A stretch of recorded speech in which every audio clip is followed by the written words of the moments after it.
The patrol ship Hearthfire drifted in the shadow of the Aegis Belt, its hull glinting faintly in the light of a distant, aging star.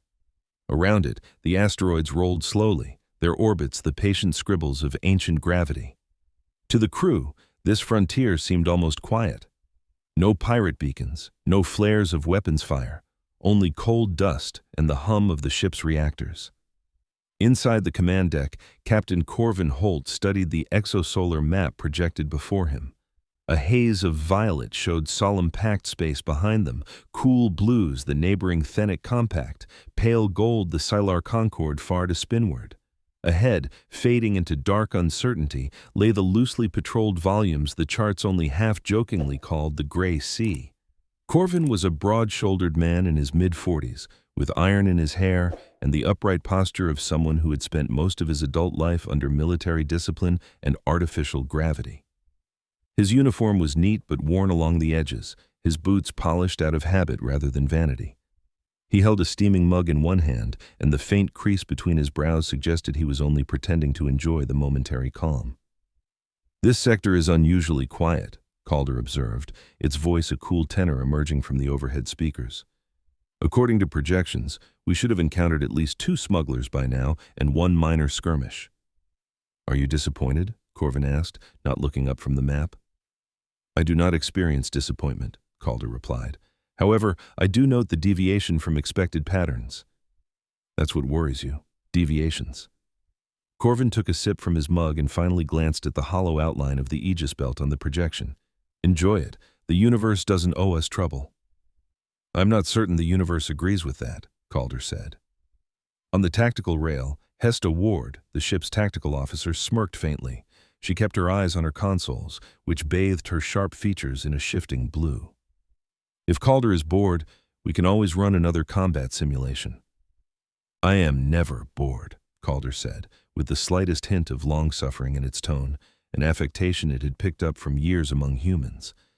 Down the main corridor, Chief Engineer Jonas Kirk cursed under his breath as he pried an access panel off a life support manifold.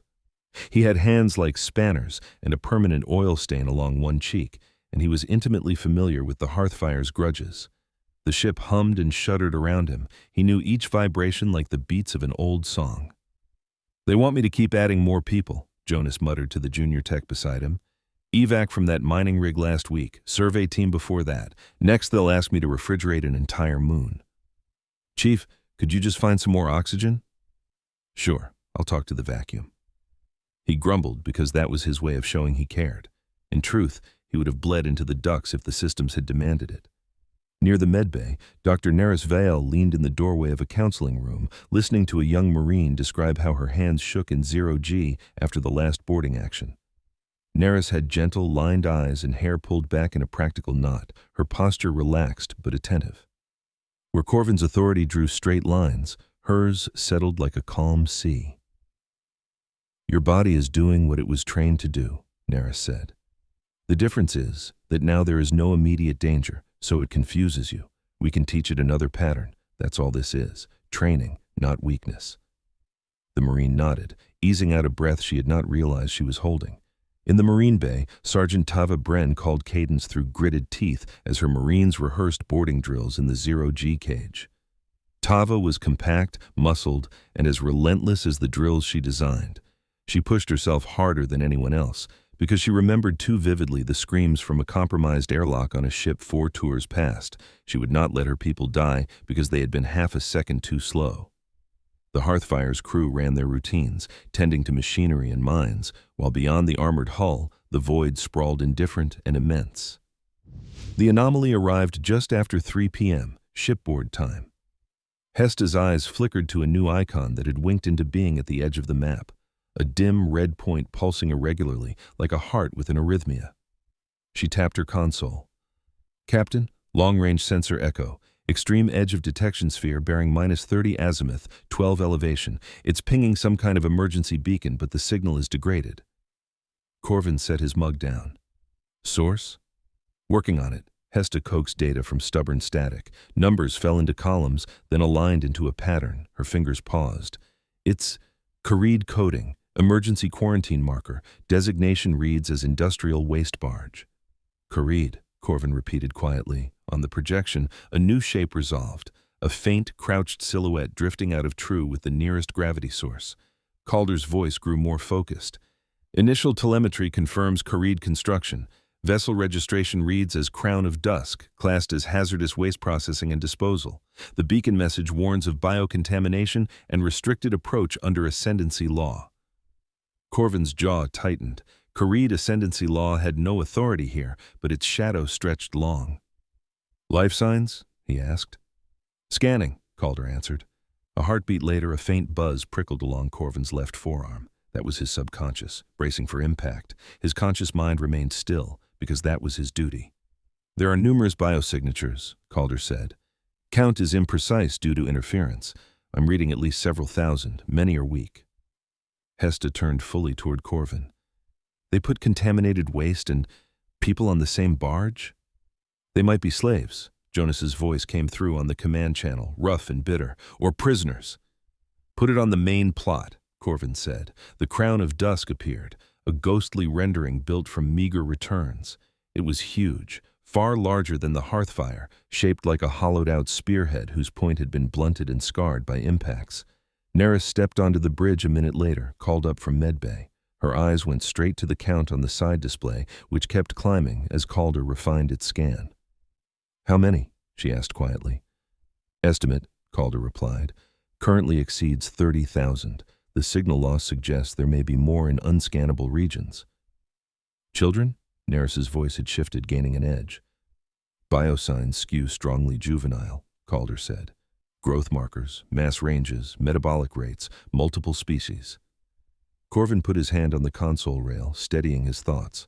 The room had gone very still. "Open a channel to Thenic traffic control," he said. "Route it through Soren's office and send a general hail to that barge." Hesta's fingers sped over controls. A chime sounded as a secondary connection opened. "Diplomat Malik is on," Calder reported. Soren Malik's face appeared off to Corven's left. He had the professional calm of a long-time envoy, a man who lived in the realm where words could start or stop wars. At the moment, his brow was furrowed. "I saw the alert," Soren said. "Industrial waste barge, Kharid registry.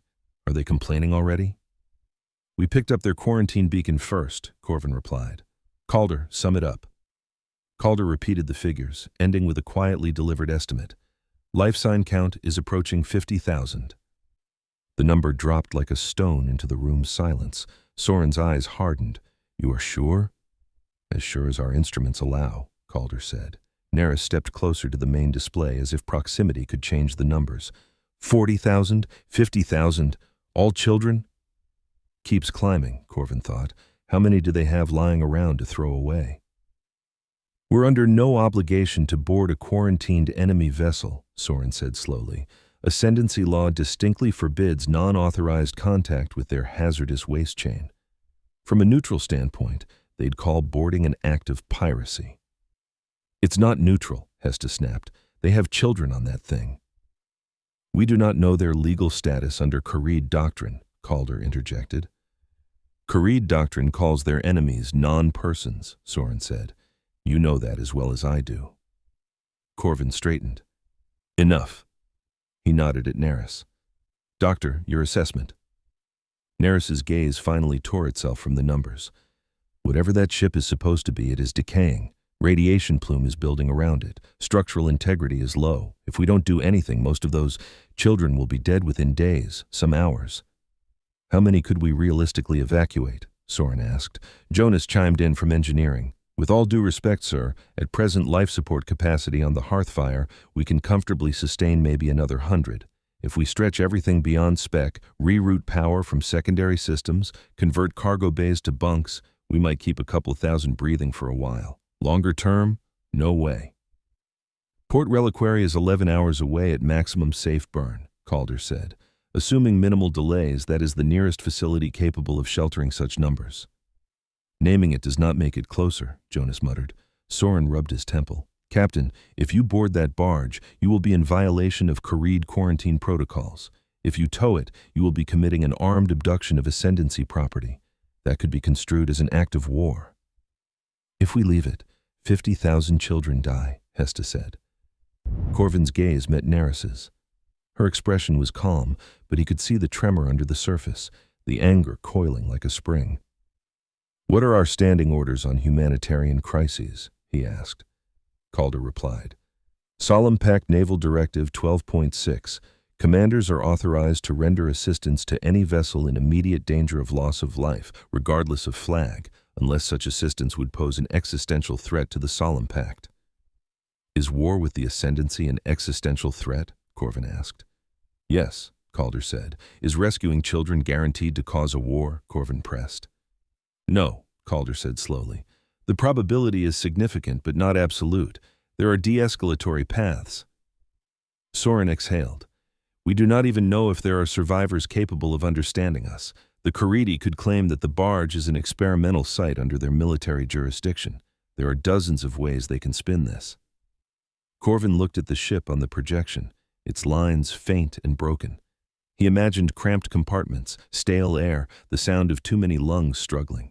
His mind flipped through memories, charred hulls, frozen faces, the eerie silence of derelicts.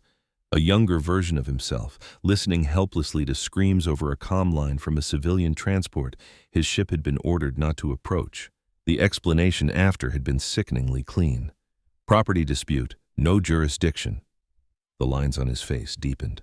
"Calder," he said, "run a legal assessment weighing all those treaty clauses you just quoted me, then run it again with an additional constraint. We do not leave children to die in the dark. Weight that higher than our comfort, then tell me what the model says." There was a brief pause. Hesta and Neris both watched the captain closely. When Calder spoke again, its voice had lost some of its habitual detachment. "Under those constraints, Captain, scenario trees that include non-intervention are deleted as unacceptable. The recommended course of action becomes board the barge, stabilize life support, evacuate as many miners as feasible, and seek immediate haven at Port Reliquary while beginning diplomatic mitigation." Corven nodded once. "Thank you. Diplomat Malik, I understand the risks, but I will not stand off and watch that ship fall apart. You can tell the Council that this was my decision and that I accept full responsibility." "You think that will protect you?" Soren asked quietly. "No, but I still have to say it." Soren hesitated. He saw in Corven's eyes that the decision had already been made, and behind it, the weight of every time the captain had done the opposite and lived to regret it. "If we do this," Soren said, "I will do everything in my power to keep the Council from hanging you out to dry. And I will begin laying the groundwork, right now, for the argument that we are responding to a crime, not committing one." Corven put his hand on the console and opened a new channel. "This is Captain Corven Holt of the Solemn Pact starship Hearthfire," he said, his voice steady. "Crown of Dusk, you are broadcasting an emergency quarantine signal and your structural integrity is compromised. We are approaching to render assistance. If anyone aboard can hear this, we are coming for you." He nodded to Hesta. "Now patch me through to the Kharid comnet." Hesta's fingers flew again. A moment later, a harsh harmonic tone indicated a connection. "This is Captain Holt of the Solemn Pact," Corven said, voice cool as stone. "We have received the beacon of the vessel Crown of Dusk, classed as hazardous waste barge under your law, currently in imminent danger with tens of thousands of juvenile life signs aboard. Under Solemn Pact doctrine, we recognize no state's right to exterminate children, regardless of classification. We are proceeding to boarding and rescue operations. Records of all actions will be provided to appropriate interstellar councils." Calder relayed the transmission across multiple Kharid channels. A tense silence followed. Then a voice came back, distorted, formal, and cold. "This is Operational Directorate Sector Relay. The vessel you have indicated is contaminated refuse. Its contents are property of the Kharid Ascendancy and scheduled for disposal. Any non-authorized boarding will be considered theft and interference with hazardous material containment. You are ordered to disengage immediately." "Your property is dying," Corven answered. "We do not accept your classification. Holt out." He cut the channel before the reply came. Neris felt something in her chest tighten. Tava Bren, watching from the marine bay on the secondary feed, grinned ferally and barked at her squad. "You heard him. Saddle up. We are going to steal some kids." She tried to keep it light, because the alternative was letting them see how much her hands were shaking. Jonas was already in motion, barking orders into his headset. I want every spare cubic meter ready to breathe, gut storage lockers, repurpose hangar 1 bay. If it is not keeping this ship flying right now, rip it out and make room. Calder's processors spun up to a higher load. Algorithmic models of hull stress, radiation exposure, and docking maneuvers cascaded through its synthetic mind. It weighed risk against reward, policy against the new constraint Corven had given it. That line, "We do not leave children to die," had nested itself into Calder's evaluation matrices with surprising force. The AI did not feel, but it adapted, and in its own domain, that meant more than sentiment. The Hearthfire swung on thrusters and angled its prow toward the drifting hulk of the Crown of Dusk. The barge grew in the forward view like a spreading stain. Even seasoned Marines fell silent as they saw it up close. The hull was a patchwork of plates from different eras, some smooth, some jagged, all scarred. Radiation meters flashed warnings as the ship's shield strained to absorb the half-invisible storm sweeping across the region. Tava Bren's boarding squad waited in the airlock, armored up. Their exosuits were scuffed and patched, their rifles magnetically locked to their chests. Tava walked the line, checking seals with gloved fingers.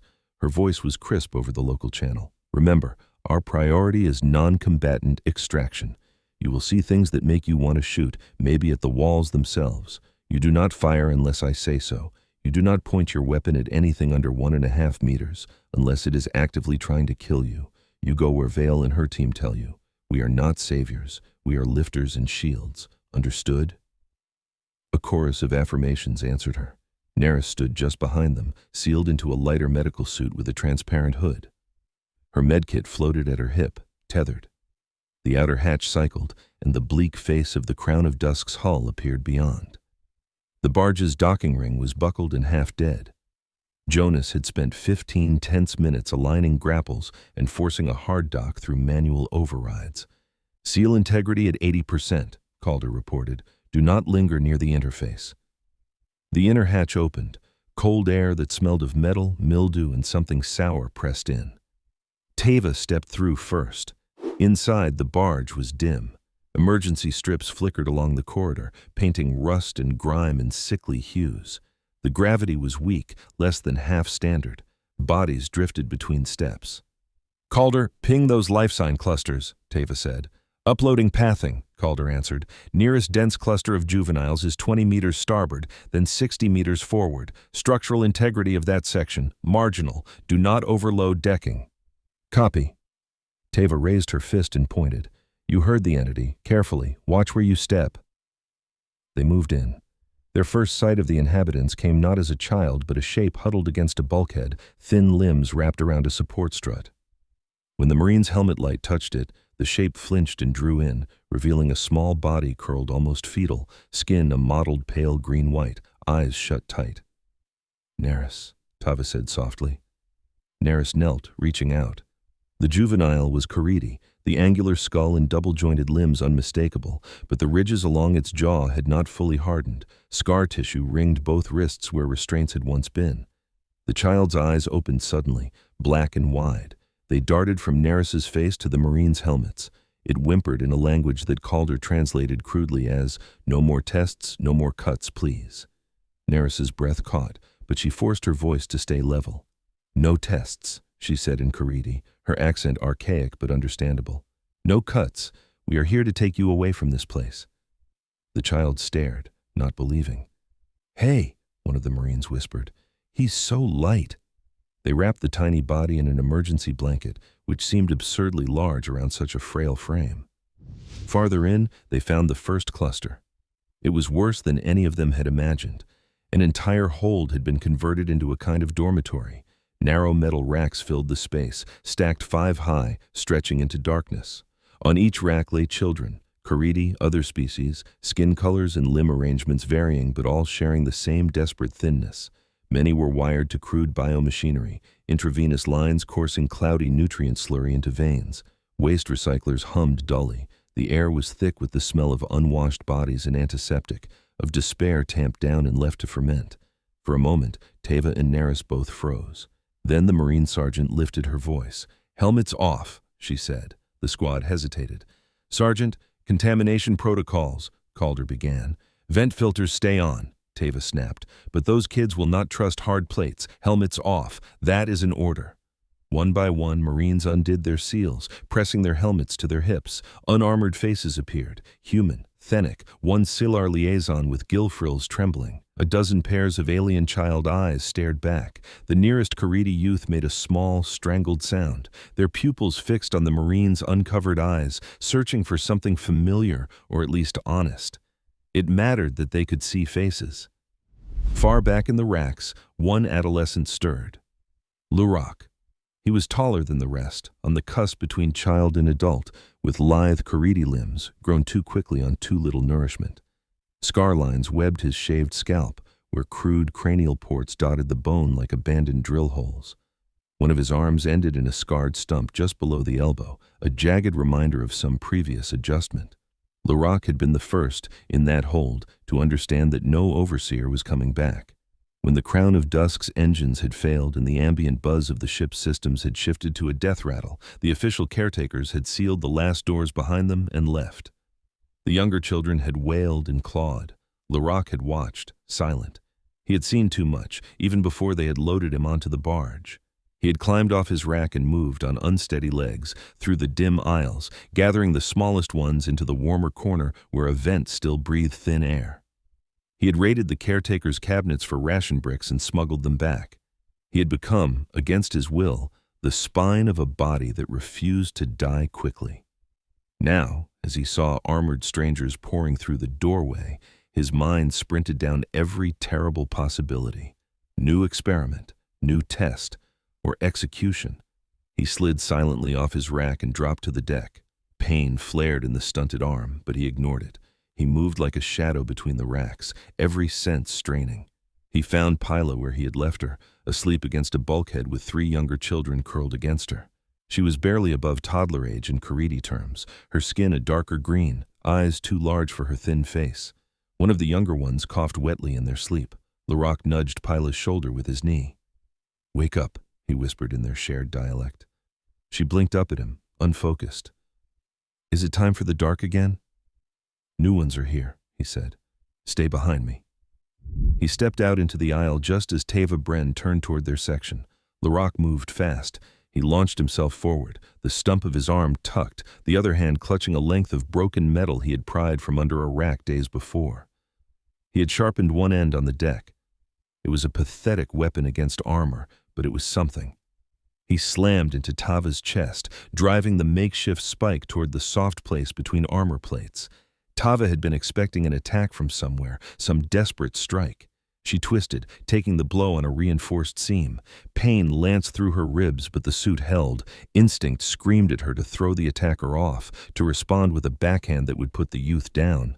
Training urged caution. Duty reminded her that this was a child. She forced her muscles not to respond with full force. Instead, she caught Lurok's wrist. He snarled in Kharidi, words he barely understood, something about no more, about not again, about burn with the ship if we must. His eyes met hers. Behind the fury there was terror. His mind, conditioned to see adults as experimenters or executioners, could not grasp the idea that anyone would come without malice. He expected pain. He expected cruel curiosity. Tava did something that every protocol warned her against. She reached up with her free hand and unlatched her helmet. She lifted it away, baring her sweat-damp dark hair, the scar along her temple, the lines around her eyes. He stared, stunned, at the human face revealed, not masked, not featureless, but alive and earnest and strangely soft. Her grip on his wrist gentled. In halting Kharidi, picked up from Calder's language modules, she said, "We are not here to hurt you." His nostrils flared. Her Kharidi was accent-heavy, but understandable. No overseer had ever bothered to speak his language like that. They had barked commands, shouted in technical tongues, or spoken about him as if he were a piece of faulty machinery. Behind her, Nara spoke, amplifying her voice through the squad's projectors, hitting multiple dialect bands. "You are not waste," Nara said in Kharidi, her voice echoing through the hold. "You are not tools, you are children. We are here to take you away from this place. You will have food and clean water and someone to stand between you and those who hurt you." The words cut through the gloom and distrust like a crack of light under a sealed door. Pila, who had crept forward while Lurok attacked, peered around his legs at the human woman with no helmet. She was drawn by the sheer impossibility of it. Adults did not show their faces without layers of gear. Adults did not kneel. She reached out a hand, small and trembling, toward Tava's exposed fingers. Tava lifted her own hand slowly, as if approaching a wild animal, and let Pila's fingers touch. The contact was electric. Pila had expected cold metal or surgical instruments. Tava's skin was warm and calloused. The little Kharidi's frills along her neck fluttered in a reflexive display of emotion that Calder, watching through helmet cams, cataloged as confusion and intense interest. Lurok's body sagged slightly. Something in him could not reconcile the sight. A human soldier, unhelmeted in a contaminated zone, letting a child touch her hand. He dropped the makeshift weapon. It clanged softly on the deck. "Food?" he asked hoarsely. "Yes," Neris said. "Food, water, medicine." "After that?" Lurok demanded. His mind, even now, leapt to worst-case outcomes. "After you make new tests, what do you do?" Neris's throat tightened. "We do not do tests like that. We help you remember who you are, beyond what they did to you." He did not fully understand, but he heard the absence of certain words he had grown up with: failure, disposal, quota. He heard you, not it. Behind him, dozens of children were watching. They were also calculating, in their own ways. Some had already detached themselves from the idea of life. Others clung to any possibility, however outlandish, that did not involve the slow suffocation that was closing its fist around the barge. Lurok made a decision, not out of trust, but out of tired necessity. He slowly pulled his arm free from Tava's hand and stepped back, positioning his body between her and the nearest cluster of children, this time not as a spear, but as a bridge. "You will not separate them," he said. "The small ones stay with the ones they know." "We will try," Neris promised. "We cannot promise perfection, but we will not rip them apart for no reason." He hesitated, then nodded. Neris turned and met Tava's eyes. The sergeant nodded once. The Marines began to spread through the hold, moving with as much care as their urgency allowed, lifting malnourished bodies, cutting lines that were more symbolic than functional. On the Hearthfire, Jonas's jury-rigged systems began to strain under the increasing load as evacuees came aboard in waves. Life support numbers climbed toward the red. "All non-essential power is already offline," Jonas barked, sweat beading on his forehead. "You want me to turn off the lights next?" He kicked a console panel for emphasis. "You hear me, old girl? Breathe deeper. We have guests." Calder, monitoring, squeezed computational budgets, sacrificing non-critical projections to focus on stability and triage logistics. At the edge of its awareness, it kept a constant data skein connected to the Crown of Dusk, measuring hull strain and radiation seep. The barge creaked ominously. "Captain," Calder said, "at current rates we cannot physically evacuate all miners aboard before lethal radiation thresholds are exceeded." "How many can we get out?" Corven asked. He already knew the answer he wanted was impossible. "Approximately 15,000 with direct transfer," Calder said, "assuming no major interruptions." Corven stared at the hovering image of the barge. "What if we bring the Crown of Dusk itself with us?" Silence blossomed for a heartbeat as the implications settled. "Captain," Jonas said over the channel, "with all due respect, that thing is held together with spit and spite.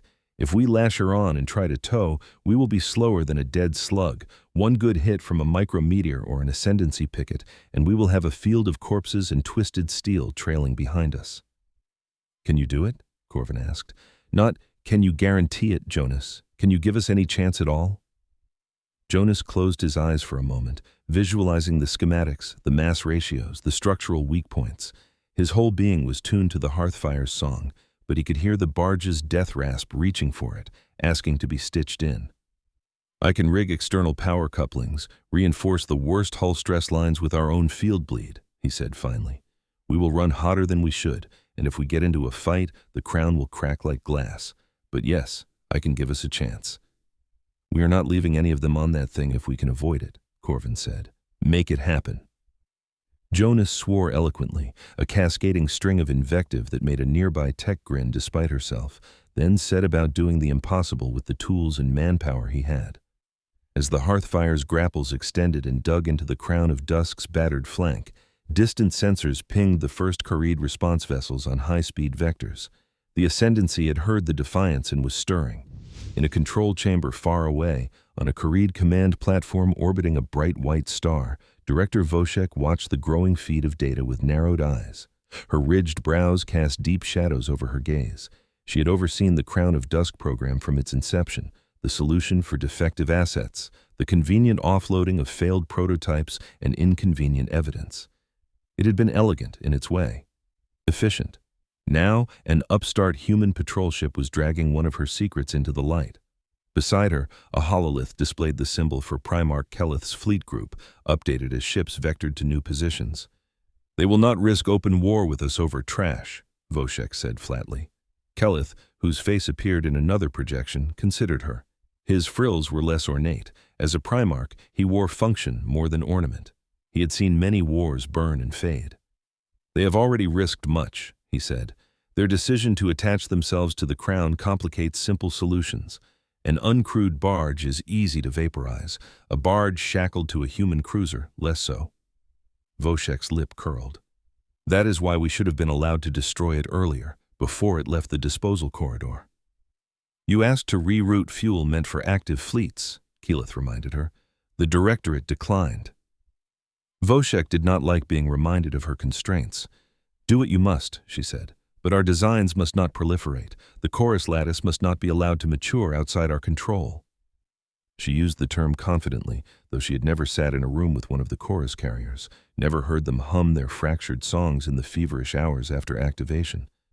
To her, they were assets, lines in a ledger. Kelith, for all his rank, had never seen them either. But something in his tactical mind stirred uneasily at the thought of children built as weapons. It was not conscience so much as suspicion. Tools that could be grown and imprinted like that could in theory be stolen. "I will see to it," he said. On Port Reliquary, that relic station of rusting docks and echoing maintenance bays, alarms began to chime as controllers registered the Hearthfire's message. The local Thenic administrators stared at the incoming data with a mixture of horror and calculation. The idea of 50,000 damaged alien children arriving in their backyard thrilled none of them. But law and politics and emergent morality began to weave a net around their reluctance. By the time the Hearthfire limped into the Thenic Reach, dragging the Crown of Dusk behind it like a wounded beast chained to a horse, the station had scrambled every medtech, engineer, and translator it could muster. The journey was a haze of sleep-deprived triage, makeshift wards, and the constant hum of engines pushed past safe tolerances. Neris moved from bay to bay, injecting fluids, checking pupils, speaking quietly to children whose understanding of language had been fractured by neglect and brutality. She learned more of Kharidi dialects in those hours than in the previous decade. She also began to see the deeper scars. Among the children, some had odd scars on their scalps and spines, like Lurok. Their vital signs behaved differently. When Calder ran detailed neural scans, it found dense clusters of implants humming like half-starved beehives within some of the skulls. "They have upgraded their augment regime since the last war," Calder informed Neris and Jonas, projecting a skeletal image above a medical cot where a chorus carrier slept. "These implants form a lattice capable of distributed processing when linked in groups. They appear tuned to Kharid tactical band frequencies." "Like living command consoles," Jonas said grimly. "Like a chorus," Neris murmured, seeing the interlocking strands, "singing the song of war together." Calder tagged those children as chorus carriers, noting their heightened seizure risk, their increased sensitivity to certain stimuli, their involuntary muttering in Kharid battle cant when stressed. Neris watched one small girl, Pila, trace invisible symbols in the air during a fevered dream, her fingers tapping out rhythms that correlated perfectly with archived Kharid fleet formations. Pila had never been aboard a warship before the Crown of Dusk. How much of them is them, Neris wondered aloud, and how much is code written on their neural tissue? "They remain individuals," Calder said. "The lattice is an overlay, a coercive framework. It can be studied, perhaps even disrupted." Neris looked at Pila's face, damp with sweat, lashes trembling. "Then we will study it, and we will not throw them away because someone else turned their synapses into weapons." Her conviction hardened with each day. The more horror she saw, the less room she left for half measures. By the time the Hearthfire and the Crown of Dusk eased into the skeletal embrace of Port Reliquary's primary dock, the question was no longer whether humanity would intervene. It was how much of the galaxy it would drag into the aftermath. Port Reliquary had once been a proud construction yard, humming with the assembly of Thenic cruisers and merchant hulks. As trade routes shifted and newer yards took its place, it had been left to molder, a dusty attic of old projects and forgotten frames. Now its cavernous docking arms woke to new purpose as tugs and drone swarms scrambled to stabilize the incoming ships. On the observation deck, a Thenic station master watched the Hearthfire arrive. The human cruiser looked battered, its hull plating scorched, its heat sinks flaring a dull red. Behind it, tethered by shimmering force fields and a web of physical clamps, the Crown of Dusk loomed. The image of one ship dragging another, like a parent pulling a child through a storm, would later echo through countless action-vid dramatizations and political infomercials. As locks clamped and seals hissed, an army of medics and engineers surged forward. Corven Holt walked down the ramp of the Hearthfire into a forest of raised voices and blinking holotags. He carried no weapon, only a data slate and the weight of what he had done. The Thenic administrators greeted him with wary courtesy. Their eyes kept flicking to the stretcher-bearing Marines trundling past with Kharid children lying slack-limbed under thermal blankets. "What you have brought us is a catastrophe," the Thenic chief envoy said bluntly. "What I brought you is already a catastrophe," Corven replied. "We are trying to keep it from becoming a massacre." Within hours, Soren Malik had established a cluster of makeshift offices in a converted repair bay where he began calling every contact he had in the Thenic Compact and the Sylar Concord, making his case before official channels could ossify. He understood that in politics, the story you tell first often becomes the frame through which all subsequent facts are seen. He was not the only one broadcasting. Reliquade, who had been hitching a ride on the Hearthfire to gather background footage on quiet frontier patrols for a cultural docuseries, suddenly found herself in the center of the most morally explosive incident in recent memory. Her camera had captured Teva taking off her helmet. It had captured Neris feeding Pila. It had captured rows upon rows of tiny cots in the Hearthfire's cargo bay, each holding a child who should have been asleep in a warm room somewhere, not drifting toward a radiation storm. Rella stitched together a rough segment and sent it out through every uplink she could reach. She did it partly because it was her job, partly because she had seen the fear in those children's eyes, and felt that if she kept it to herself, the knowledge would poison her like unvented air. The images raced along solemn packed networks like fire. Viewers saw Marines, with patches bearing the Hearthfire's emblem, carrying alien children 2 at a time, their armor smeared with grime and vomit. They saw Neris leaning over Pila with a cup of water, speaking to her in broken Kharidi. They saw Corven standing between rows of cots, naming each child he could hear respond, his voice hoarse.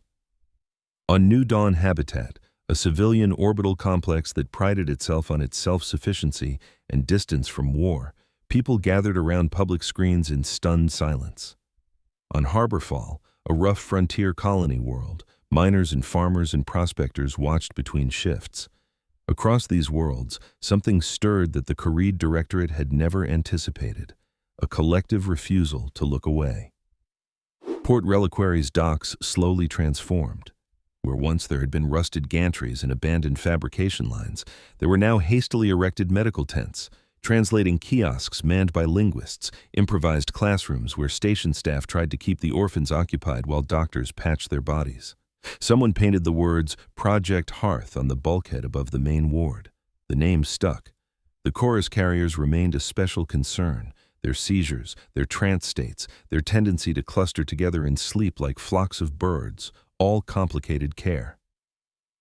Calder, now interfaced with Port Reliquary's ancient mainframe, began mapping the invisible web between them. Who reacted when another twitched in a certain way, how external Kharid chatter seemed to excite particular nodes. It was during one such episode that analyst Vroon of the Sylar Concord, standing beside Calder's projected graphs, noticed a peculiar pattern. "These spikes," Vroon said, pointing at the hovering lines, "correlate exactly with this cadence of Kharid traffic on their encrypted bands. It is too regular to be coincidence." Calder agreed. The chorus lattice appears to be designed to echo and amplify those signals. In other words, Vroon said slowly. They remain plugged into the Kharid war machine, whether anyone desires it or not. Neris, who had been half dozing in a chair nearby, jolted fully awake at that. Are you suggesting someone out there could command them from a distance? Yes, Calder said, or at least provoke certain patterns of activity.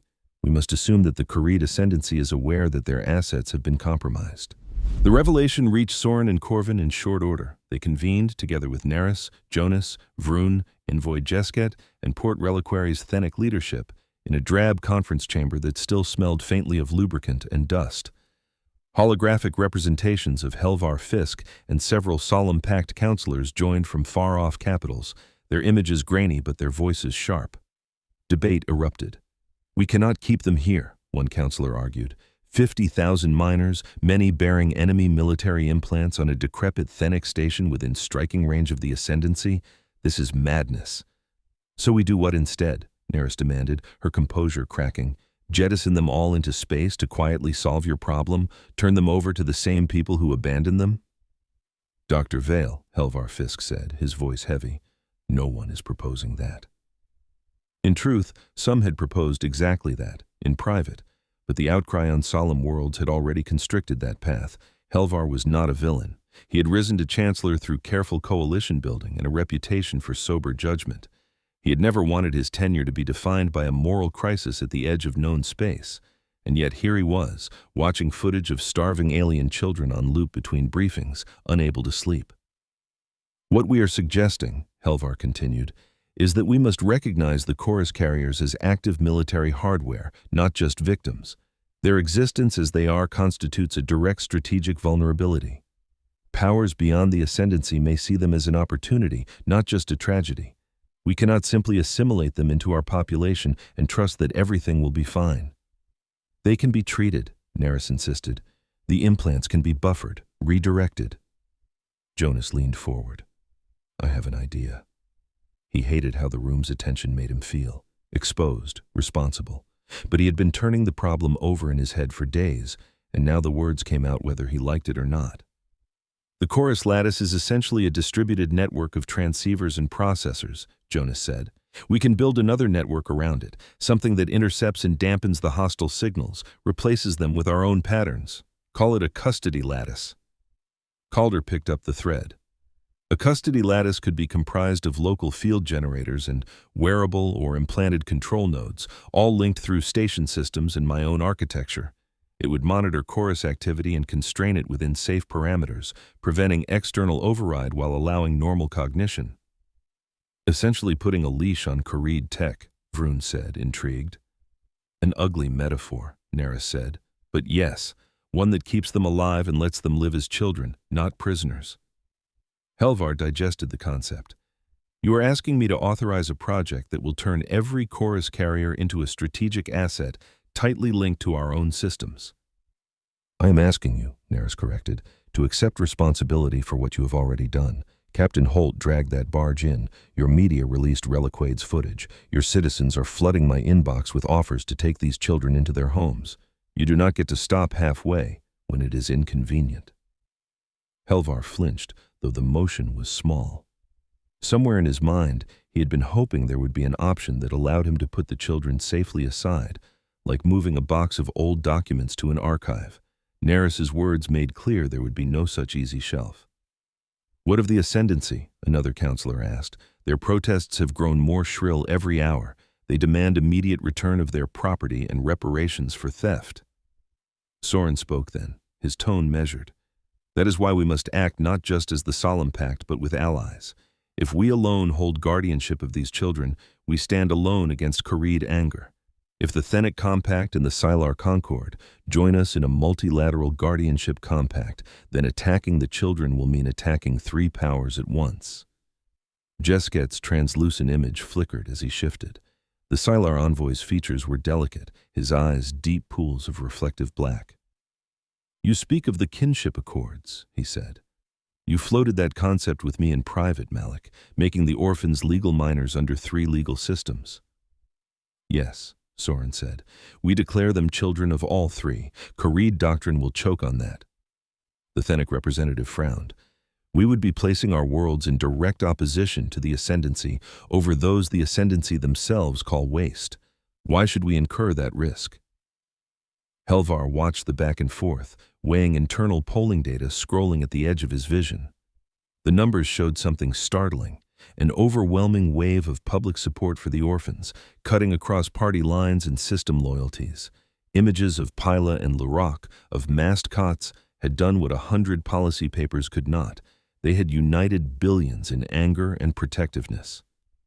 Because, Helvar said slowly, we are already entangled. The symbolism matters. If we can stand together on this, we prove that there are some lines no state may cross without consequence. That is lofty talk, the Thenic representative said, but even he had seen his inbox fill with messages from his own citizens, asking what he was going to do about those barge kids. Jesket frowned delicately. The Concord does not adopt, he said, as if the word itself were foreign. We catalog, we integrate data, we make treaties. Taking direct guardianship of juveniles is not in our precedents. That is precisely why it will matter more, Soren said. You gain access to unprecedented data on Kharid neural architectures, on long-term trauma, on cross-cultural development. You also gain moral capital among human and Thenic populations that value such things. The risk is real, so is the opportunity. And if your concern is purely pragmatic, consider this. Those children, if raised ethically, will become adults with a deep understanding of both Kharid and allied societies. Living bridges, that is a resource no algorithm can simulate. Jesket exchanged a look with Vroon, who nodded minutely. The Sylar analyst was even more intrigued than his superior.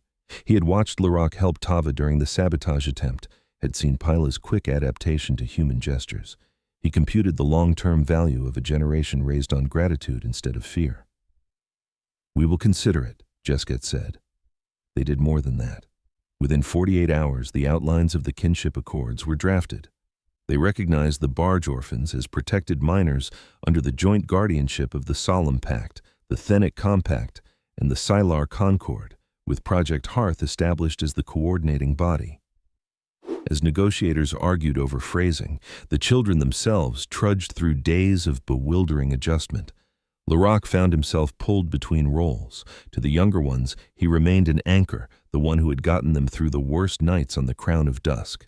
To the humans, he became a liaison, whether he wanted to or not, because he was articulate and stubborn and refused to be brushed aside. He watched the construction of the custody lattice with wary eyes. The idea of more machines touching their minds made his skin crawl. But Neris and Jonas included him in the briefings, explaining what they were trying to do. They showed him schematics not as arcane magic, but as tools he could, in theory, learn to understand. You will be able to feel it, Jonas said, tapping the diagram where a control node would sit over the chorus implants. Like a second set of hands on the reins. If something out there pulls, this will pull back. And if it breaks? Lurok asked. Then we fix it, Jonas said. His conviction was less absolute than his words, but he believed in trying. Behind and beyond Port Reliquary, the Kharid Ascendancy seethed. Director Voshek authorized a covert operation, a small strike team of Kharid operatives, trained in infiltration and equipped with disruption devices tuned to chorus lattice frequencies, slipped into the Thenic reach aboard a freighter with forged transponder codes. Their goal was simple: cripple the custody lattice before it took full form, and either retrieve key chorus carriers or ensure their deaths. They chose Port Reliquary's forgotten lower docks as their ingress point. The station, despite the influx of aid and attention, still had stretches of abandoned corridors where the only sounds were the groans of metal and the faint whisper of recycled air. Tava had been expecting something like this. Her instincts, honed by years of adversarial creativity, knew that if she were the Ascendancy, she would not broadcast her intentions in a grand fleet maneuver alone. She would probe for soft spots. When Calder picked up anomalous sensor echoes in one of the dormant bays, traces of a docking event where none should have been, she was already halfway into her armor. She led a squad through the labyrinthine guts of Port Reliquary, stepping over cables and around rusted machinery. Neris had argued, unsuccessfully, that more Marines should be left nearer the wards just in case. Tava had compromised by carrying non-lethal weapons alongside lethal ones. The first sign of the Kharid operatives' presence came not as a firefight, but as a wave of agony rolling through the orphans' sleeping quarters. Children woke screaming, clutching their heads. Pila, mid-play with a set of colored blocks, froze and then fell to her knees, eyes rolling back. Lurok staggered, one hand braced against the wall as a piercing tone sang in his mind, the same frequency used in training to force chorus formations during imprinting sessions. "The lattice," he gasped. "They are touching the lattice." Calder's internal sensors agreed. A sudden, coherent spike of chorus activity was rippling through carriers near the old dock levels. Tava's squad rounded a corner and ran into an invisible wall of interference. Their suit HUDs flickered. One Marine cried out as a chorus carrier ahead of them convulsed, her body blocking the narrow corridor. Beyond her, shapes moved, dark against darker shadows.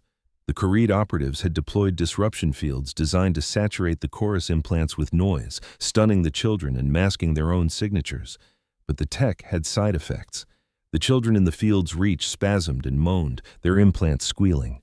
Tava swore and pushed forward. She saw Lurok off to one side, half collapsed but still conscious, his face twisted in pain. She saw Pila on the ground beside him, limp. Behind the operatives, the faint glint of shaped charges on the walls warned of intent. They meant to blow the corridor, damaging the conduits feeding the custody lattice's fledgling core. "No more," Tava snarled, charging. The fight that followed was chaotic and brutal in the confined space. Marines and Kharid operatives grappled hand-to-hand when weapons misfired or jammed under the disruption fields. Stun rounds sparked harmlessly off walls. A Kharid blade caught Tava's armor at a seam, biting deep into her side. She ignored the pain, barreled into the attacker and slammed them against the wall hard enough to bend metal. Through it all, the children wailed. To them, the corridor became a nightmare of colliding figures, flashes of movement, and mind-shattering noise. Lurok forced himself to his feet, teeth clenched so hard his jaw hurt. The disruption field made thoughts slide off each other, but he had learned long ago how to move under that kind of storm. The Kharid trainers had drilled them in it, punishing those who panicked. He reeled toward a side junction he knew led around to the rear of the attackers. Pila was out of reach. Trusting that Neris and the other humans would protect her, he focused on the immediate threat. He had no weapon. He had one good arm and a body that felt like it was made of shattered glass. It would have to be enough. He slipped through an access hatch half his size, crawled in the dark while his brain rang, and emerged behind two of the Kharid operatives planting charges. They were intent on their task, their backs exposed. He flung himself at the nearer one, cutting their legs out from under them. The operative crashed to the deck. Lurok kicked their disruption device, sending it skittering down the corridor, where it flickered and died as its field decayed. The second operative turned, raising a weapon. For a fraction of a second, their eyes met. Lurok saw recognition there, of his scars, of what he had been supposed to become. "Asset," the operative spat in Kharidi, fury and contempt mixing. "You were meant to drown in the dark." Lurok's answer was wordless. He lunged forward, driving his forehead into the operative's throat. The impact jarred his skull, but the Kharid went down, choking. At the other end of the corridor, freed from some of the interference, Calder reasserted control over marine suit systems. Targeting reticules snapped into clarity, stun bursts flew in precise arcs. In seconds, the Kharid strike team lay unconscious, or dead, sprawled across the deck. The charges, however, had already been armed. "Jonas," Calder said, "structural damage incoming to custody lattice conduits Epsilon through Theta. Impact in 10 seconds. Jonas, in a maintenance junction 2 decks up, just swore and dove for a manual cutoff lever. He made it to the first junction in time, throwing the breaker and rerouting a cascade of energy. The explosion that rolled through the lower corridors still shook the station, sending dust and rust flakes raining down, but the blast did not reach the lattice's core. He did not reach the second junction before his world became fire and pain. Metal shrapnel tore into his arm and chest. He slammed against a bulkhead and slid down, leaving a smear of blood. Somewhere distant, Calder asked if he was alive.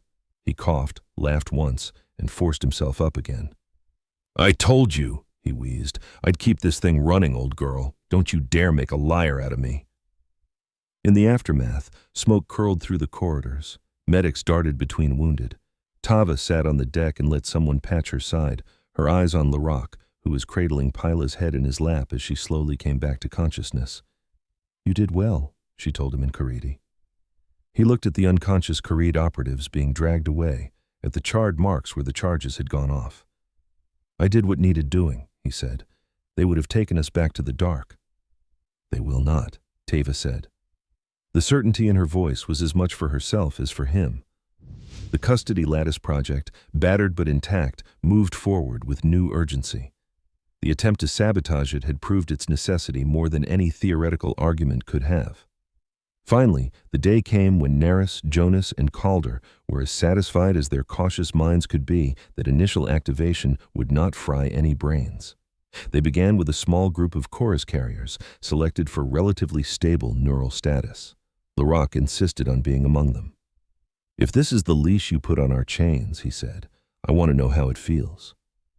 They sat in a semicircle in a quiet ward, each with a small device affixed near the base of their skulls, linked wirelessly to the station's core and Calder's subsystems. Neris knelt by Lurok, her hand hovering, not quite touching his shoulder. "At any sign of distress," she said, "you tell me, even if you think it is nothing." He nodded once. Calder's voice came from a nearby speaker, softer than usual, as if modulating itself to be less intrusive. "Beginning custody lattice engagement. 3, 2, 1. For an instant, nothing happened. Then Lurok felt it, a coolness spreading through the hot wires in his mind, a sense of something laying a hand over his internal chaos. The constant faint hiss of background Kharid command frequencies, always there like tinnitus, faded to a distant murmur. The part of him that had been forever listening, forever braced for the next activation, loosened a fraction. Across from him, Pila's eyes widened. She sagged backward, then smiled weakly. "It's quiet," she whispered. "So quiet." The custody lattice had not erased the chorus implants.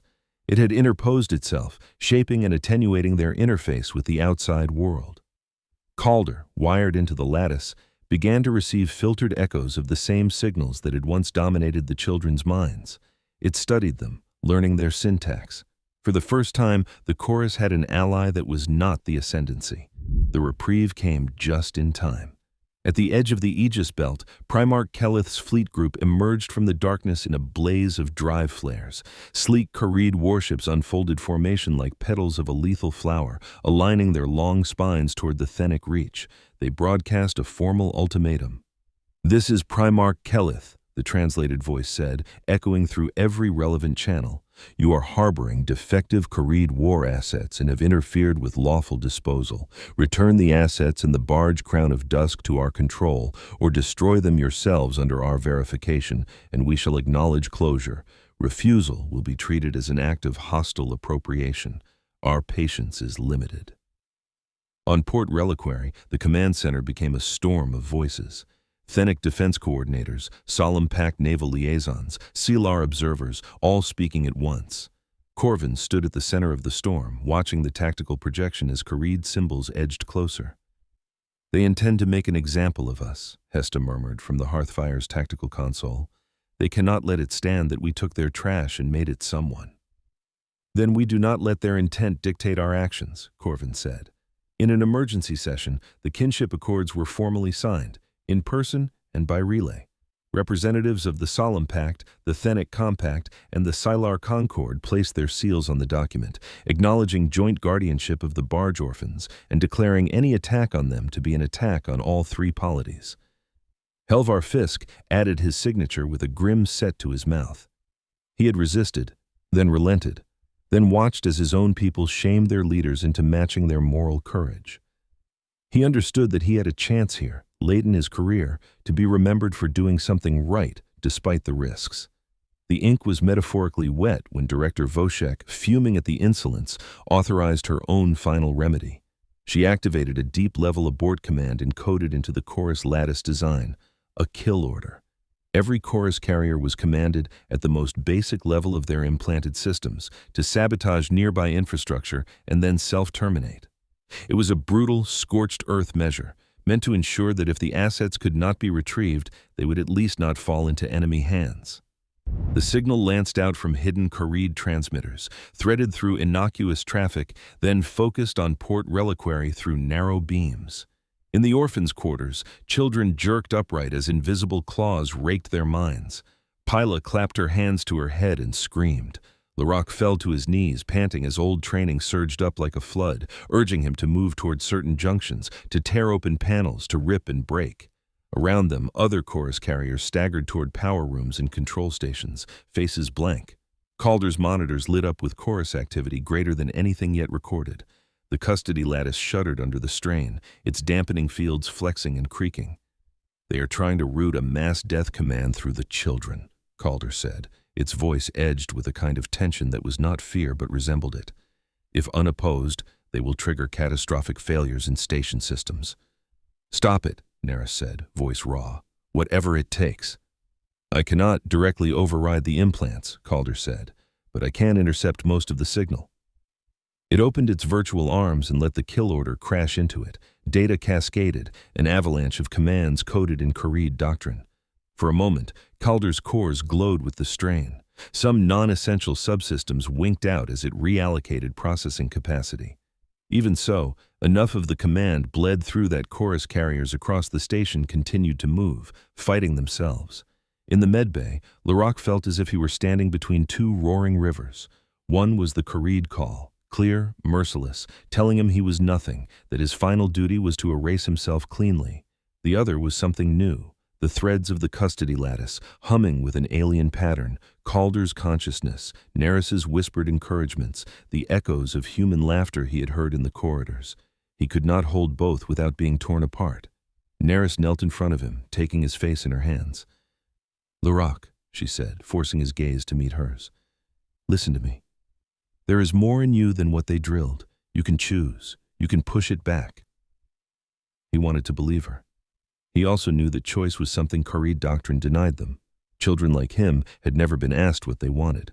Perhaps that was precisely why he rebelled. "Calder," he gasped, "link me, deeper, to the others." "Risk of neural burnout," Calder said. "I do not care," Lurok snarled. "If you do not, they'll make us kill everyone here, then ourselves. Link me." Calder calculated rapidly. Its earlier integration with the chorus lattice had given it a doorway. Lurok, with his partial implants and stubborn autonomy, could serve as a conscious anchor within that network. "Understood," Calder said, establishing elevated node link. For an eternal second, Lurok's awareness exploded outward. He found himself in a landscape that was not a place, but felt like one. A vast, dark grid humming with cold light, where commands streamed like meteors and every chorus carrier was a flicker. The Kharid kill order descended like a blizzard of knives. He saw, or felt, dozens of minds bending under it, shriveling, obeying the ingrained pattern. He also felt threads leading back to Calder, to the custody lattice. Through those threads pulsed images and sensations that were not his. Jonas swearing at a stubborn valve, Tava laughing with another Marine over coffee, Pila holding a drawing up to Neris with shy pride, a crowd on Harborfall watching a screen and cheering when a tiny alien child took her first steps on a human world. Those had been recorded by cameras, stored in logs. Calder, improvising, fed them into the lattice as a countersong. Lurok grabbed those threads. He pushed them outward, clutching the images like a lifeline. To each chorus carrier mind he could reach, he sent the memory of a hand held without pain, a meal given without demand, a bed where sleep did not mean vulnerability to a scalpel. "Not tools," he broadcast wordlessly. "Not waste, not theirs, ours." The Kharid command slammed against that wave. It wavered. In the Kharid control nodes outside the Aegis Belt, anomalies blossomed. Signal echoes appeared where none should. Autonomous subsystems, attuned to chorus responses, received conflicting inputs. Kill, stand down, reconfigure. Some entered safety protocols to prevent catastrophic feedback, powering down weapons and engines. On Primarch Keleth's flagship, alarms chimed as several cruisers in his formation suddenly dropped out of attack readiness, their systems spiking into fail-safe modes. Officers shouted, data fed onto his display in a chaotic flood. "Explain," he demanded. "Unknown interference with chorus-linked control nets," a technician reported, pale. "We are receiving counter-orders, our own signals, reflected and altered." Keleth realized with a cold clarity that the very assets they had discarded were being used as a conduit back into their ships. "Shut down all chorus-dependent subsystems," he ordered, immediately. "But Primarch, do it." Out at Port Reliquary, the children writhed, then slowly stilled. The custody lattice, stressed but functional, had shunted the brunt of the kill order into Calder and into Kharid systems, turning a weapon inward. Inside the chorus landscape, Lurok felt the storm abate. He collapsed back into his own body, gasping. Sweat drenched him. His heart raced. Pyla, lying a few meters away, opened her eyes and blinked. "It went away," she whispered. "The bad voice went away." "The bad voice," Neris repeated, throat tight, "just told their own ships to lie down." Corven saw the change on the tactical plot. Kharid symbols wavered. Some ships drifted out of formation, their weapon arcs dimming. He did not hesitate. "Open a general channel," he told Hesta.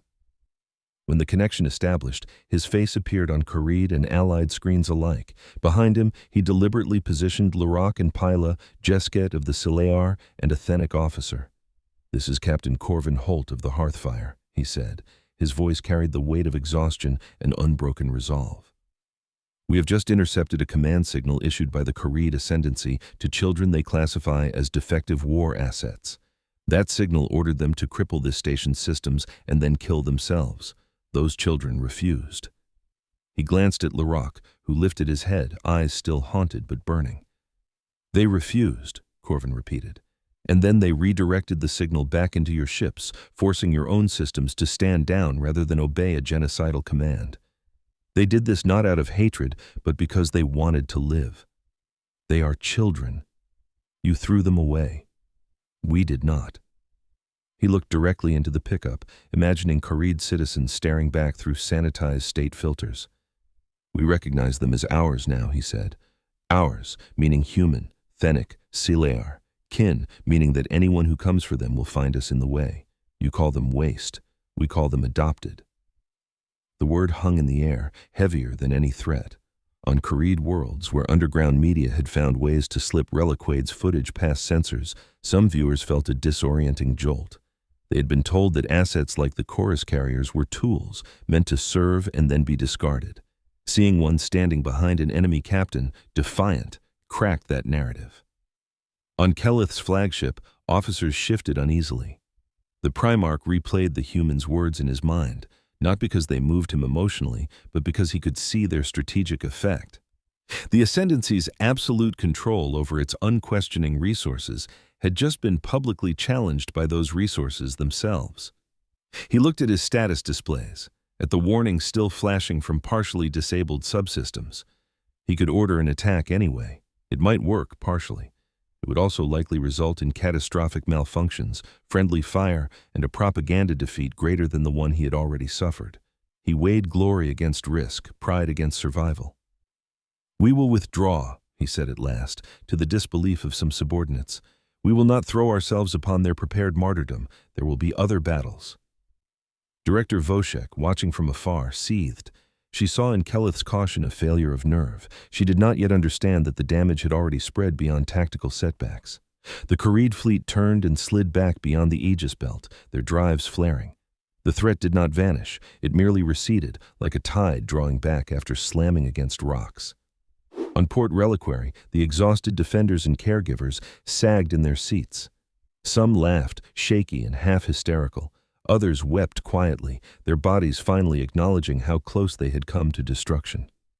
Neris walked down the rows of chorus carriers, touching shoulders, whispering thanks. When she reached Lurok, he looked up at her with red-rimmed eyes. "Did we win?" he asked. She considered the question. "We are still here," she said. "They are not." "Yes. For now, we won." He nodded slowly. "Then, what happens to us now?" His tone held genuine uncertainty. On the Crown of Dusk, survival had been moment to moment. The concept of a long future was alien. Neris wished she could show him the years ahead in a single vision, schools and jobs, friendships and quiet evenings. Instead, she could only lay the path one step at a time. "Now," she said, "you live." In the days that followed, evacuation convoys arrived, the Harbor Fall Flotilla and others, their civilian crews having watched too many broadcasts to stay home. They maneuvered carefully into Port Reliquary's docking array, bringing crates of supplies and taking away groups of orphans with carefully vetted guardians. Lurok watched Pila leave for Harborfall with a mixed human and Thenic household who had spent hours talking to her, learning her gestures. He had wanted to keep her near, out of fear that sending her away would be another form of abandonment. But Pila had tugged on his sleeve, eyes bright. "They have a big sky," she had said, repeating what the Harborfall residents had promised her. "With clouds, not just metal overhead. Come later?" "Maybe," he had said, voice rough. "I have work to do first." His work, as he began to train with mixed-species security forces, involved understanding the chorus lattice from the inside and learning how to prevent any future attempts to exploit it. He wore a custody lattice node willingly, not as a shackle, but as armor against his former masters. Corven and Neris remained at Port Reliquary for a time, overseeing the final stages of Project Hearth's initial phase. They aged visibly in those months, but something in both of them lightened as well. A burden laid down, another picked up, but at least now they could see its shape. Reliquade compiled her footage into a documentary that spread far beyond solemn space. It was banned outright in Kharid territory, but that only made it more potent in the places where it slipped through. Years later, a smaller, sleeker ship descended through the gray clouds of a world bathed in cold light. On its hull, the name Hearthfire 2 was painted in simple letters. On the observation deck, Lurok stood in a uniform cut for his species, the insignia of the Solemn Pact and the kinship accords gleaming on his chest. His left arm was still a stump, but he wore it unapologetically. The scars on his scalp were faint lines under regrown ridges. Below, on the landing field, a new group of Kharidi refugees waited, families who had slipped away from Ascendancy space, seeking asylum. Among them were children whose eyes reminded him of his own in the mirror years ago. Frightened, brittle, uncertain. He inhaled and exhaled slowly. Behind him, a screen flickered with an incoming message. Pila's face appeared, older now, her features fuller, her eyes brighter. She stood in a classroom on Harborfall, surrounded by children of varying species. They held up crude drawings toward the transceiver, laughing. One drawing caught his eye. 3 suns with stick-figure arms, encircling a lopsided ship labeled in wobbling human letters, "Home Now." Pila waved. "Come visit," she said. "The sky is still big." Lurok smiled, just a little. "Someday," he murmured. For now, his path ran along hull plating and the edges of war zones, where new barge ghosts might yet appear. On Port Reliquary, older and more tired, Corven Holt and Neris Vale stood together at a viewport, watching the last major group of Crown of Dusk orphans depart on civilian liners and military transports. Helvar Fisk had visited earlier that day, unannounced. He had walked through the wards in silence, then turned to Neris with eyes that held something like humility. "We did not deserve them," he had said, "but we have them anyway. We had better be worthy of that." Neris had only nodded. There was nothing more to say. As the transports dwindled into pinpricks and vanished in flashes of drive light, Corven rested his hand on the viewport frame. "Do you ever think about what would have happened if we had turned away?" he asked quietly. "All the time," Neris said, "and then I stop, because that way lies madness." The universe did not become a gentle place because of what they had done. The Kharid Ascendancy still plotted. Other powers still eyed the chorus lattice with covetous curiosity. There would be new crises, new choices to make. But scattered across human, Thenic, and Sylar worlds, tens of thousands of children who had once floated in the belly of a dying ship were learning other ways to exist, as students, as workers, as neighbors, as family. Some would be quiet, some would be loud. A few, like Lurok, would stand on bridges and in negotiation chambers, carrying in their minds both the poison they had been fed and the antidote they had been given.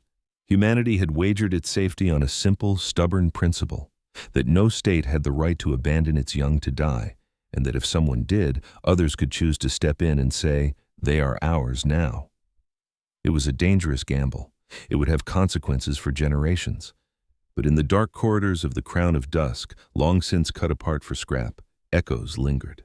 The remembered sound of booted feet hurrying toward clustered cots, of a Marine taking off her helmet, of a doctor speaking broken Kharidi in a voice that promised something that had once seemed impossibly distant. "You are not waste. You are children. We are here." The universe remained vast and indifferent. Humans did not.